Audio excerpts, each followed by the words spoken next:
Hi, Sunday school teachers. This week, August 14, we're going to be studying H2O. Jesus washes the disciples' feet. This comes from John chapter 13, and I'm going to read the text for us. Now, before the feast of the Passover, when Jesus knew that his hour had come to depart out of this world to the Father, having loved his own who were in the world, he loved them to the end.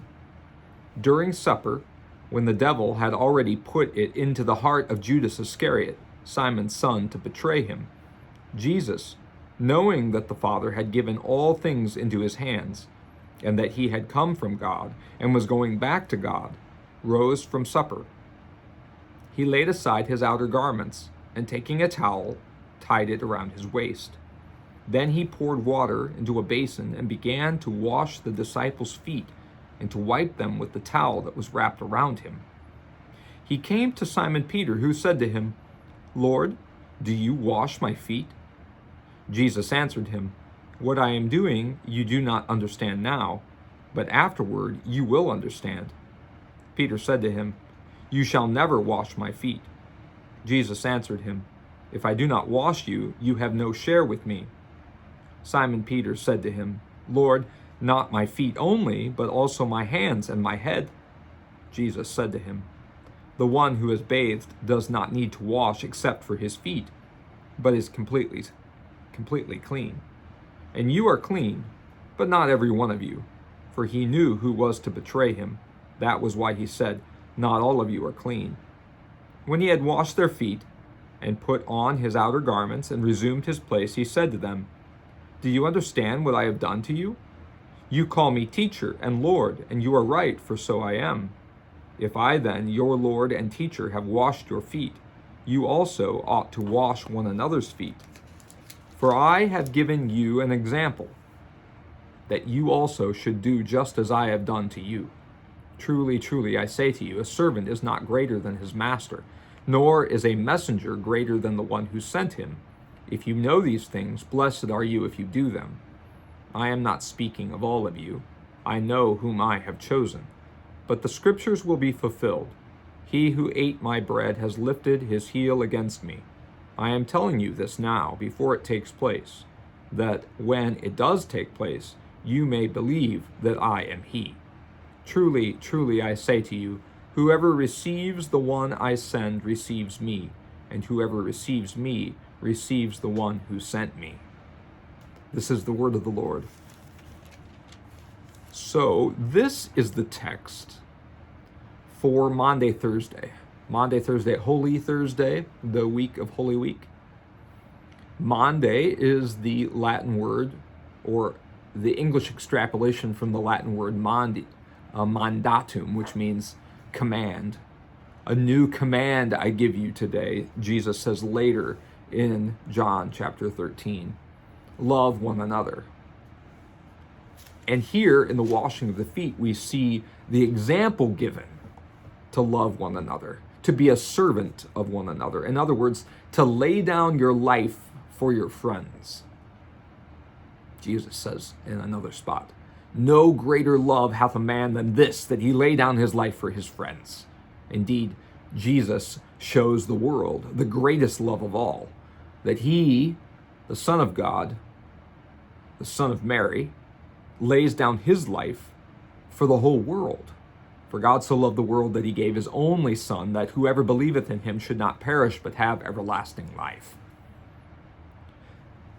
This life that Jesus gives, indeed, it is a giving of life, right?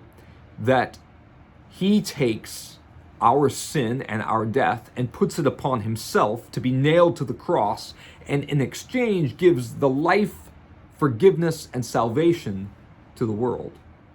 In this exchange, as he takes this, he shows forth that the life of a Christian is a life that bears fruit.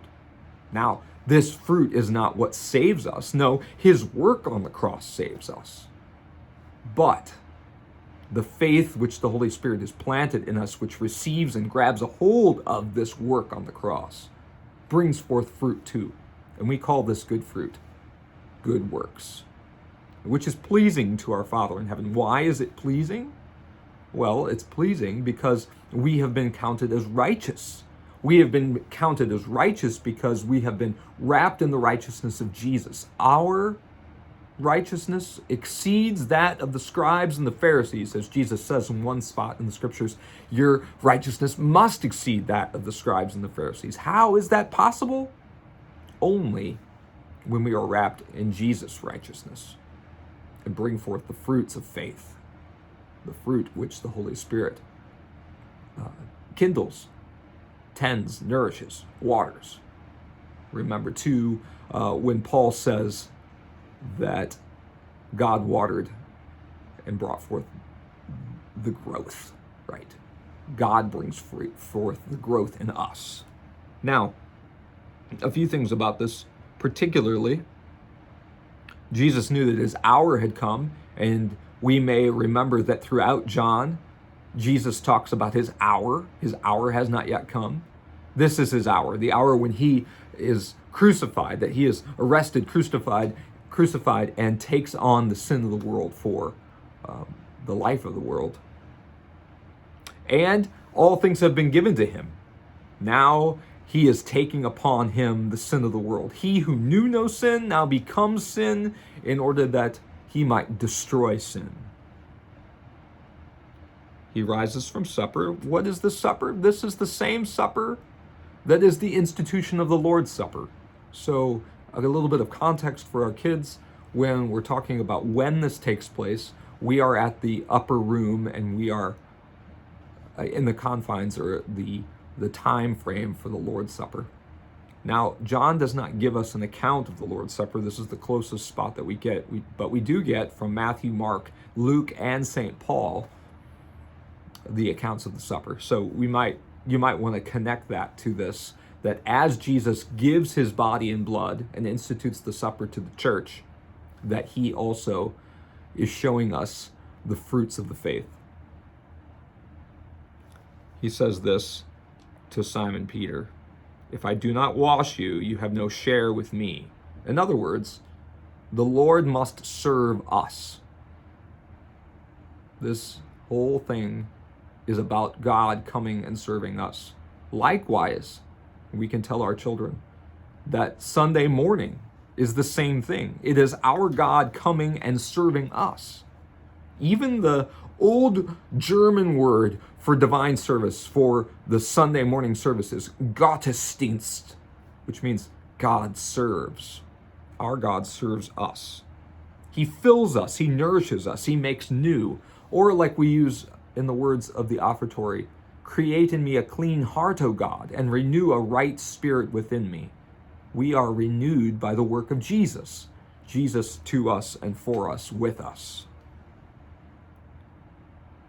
When he had washed their feet, he put on his outer garments and he resumed his place, and he calls them his students. He says, "You call me teacher and Lord. You do likewise. Go forth." I would say, too, that there is an extrapolation here of the institution of the Lord's Supper, of the office of the ministry, not just the Lord's Supper. For the very last verse, and this is where I'm going to end for us: "Truly, truly, I say to you, whoever receives the one I send receives me, and whoever receives me receives the one who sent me." Here now, Jesus is saying that which has been sent, i.e. me, the Christ, now sends you. And when you are received, O apostles, I am received. And if I'm received, God the Father is received, and the things of God the Father, the things of heaven, the treasures of heaven, they belong to the church. And so, go forth to the far corners of the earth and give these gifts. Indeed, the church is where these gifts are: the preaching of the word and the sacraments administered according to Christ's command, for the life of the world, for our people, for you.